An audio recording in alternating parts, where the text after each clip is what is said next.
Hi everyone, and welcome back to my channel. Today I am so excited to share this video with you. Me and my husband put in a lot of love, sweat, and hard work to transform our kitchen to our very own DIY dream kitchen on a budget.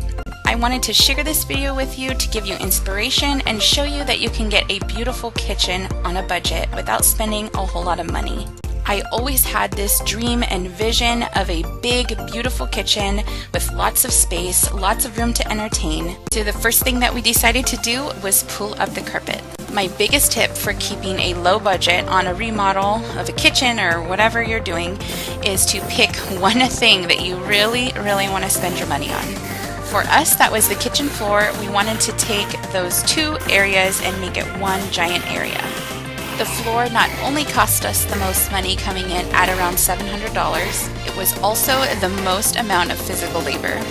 The process was really time consuming, it was very difficult, but we had confidence in ourselves to finish it, and it came out so beautiful. The entire process of taking out the carpet, removing the tile, and replacing the new flooring, it took about almost 3 weeks for us to do.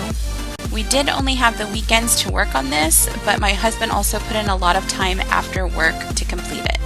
Now I will say that replacing the flooring was the biggest job in the whole kitchen. It took the most research, and there was definitely a point in that whole process of the 3 weeks that me and my husband were like, what did we do to our kitchen? How are we going to finish this? After that, we moved on to painting the entire kitchen.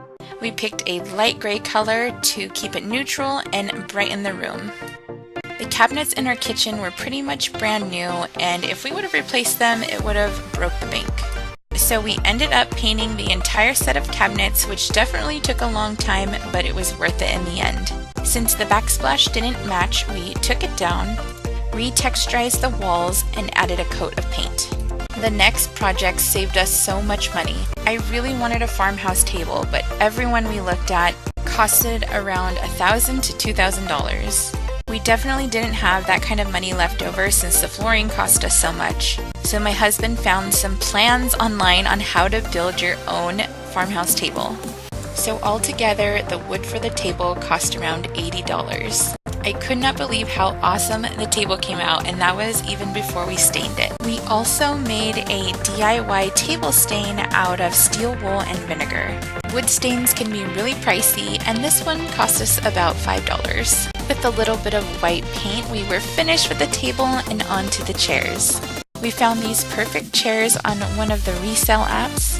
They were $150 for 6 chairs, which was a little bit over my budget because I knew the cost would go up having to redo the chairs. But with a little bit of white spray paint and new upholstered seating, these chairs were totally worth the little bit extra we spent. We spray painted these outside over some tarp, and we learned how to reupholster seating, which isn't that hard. Altogether, the chairs cost us around $200. So altogether, my DIY farmhouse table and chairs cost us around $300. The table looks stunning against our floors. It's one of the best parts of the kitchen, and we love it so much. Oh my gosh, so the next DIY is going to be difficult for me to explain. This is not real brick. The fireplace was surrounded by this brown tile. By using masking tape to outline brick, drywall joint compound to form the brick shapes, a dry paint roller to create texture, and gray paint, we were able to get this brick-looking fireplace for around $30. Eventually, we're going to use this technique in our bedroom to cover the entire back wall to look like brick wall. The next section of my kitchen holds a really special place in my heart. I really wanted to incorporate how important family is to me. So when designing this section of the kitchen, I really had both my grandmothers in mind. My grandma Maggie always taught us that family comes first.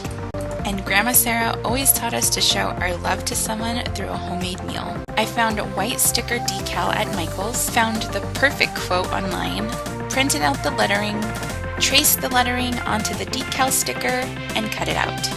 This was a very inexpensive DIY. A little time consuming, but it came out really nice. And with a little bit of spray paint, that giant spoon and fork that once hung in my grandma's kitchen now hangs in mine.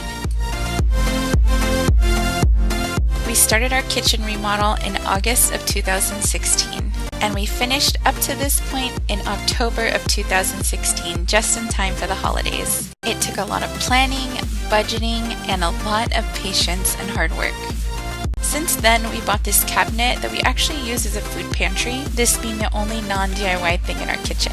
We spray painted and decorated this indoor herb garden, built this box that we can easily change out the decorations during each season. We've also kept the decorations pretty simple and changed them out seasonally. That's my niece, she's part of the spring decorations. Added some homemade artwork from us and Wesley, and kept little reminders of our love. Oh yeah, and we DIY'd this huge chalkboard to fill up that big empty wall in our kitchen. Home Depot actually already sells the piece of wood with chalkboard on it, we just added the borders. And there you have it guys, my DIY dream kitchen on a budget. I hope this video inspires you to create your dream space of your own. Don't be afraid to dream big. And remember, you don't need to spend a lot of money to create a beautiful space for your family and friends. If you guys have any questions about any of the DIYs or the kitchen, go ahead and leave me a comment or send me an email down below. I hope you guys enjoyed this video. If you did, please give me a like and don't forget to subscribe and share with your friends. I'll talk to you guys next time. Bye guys!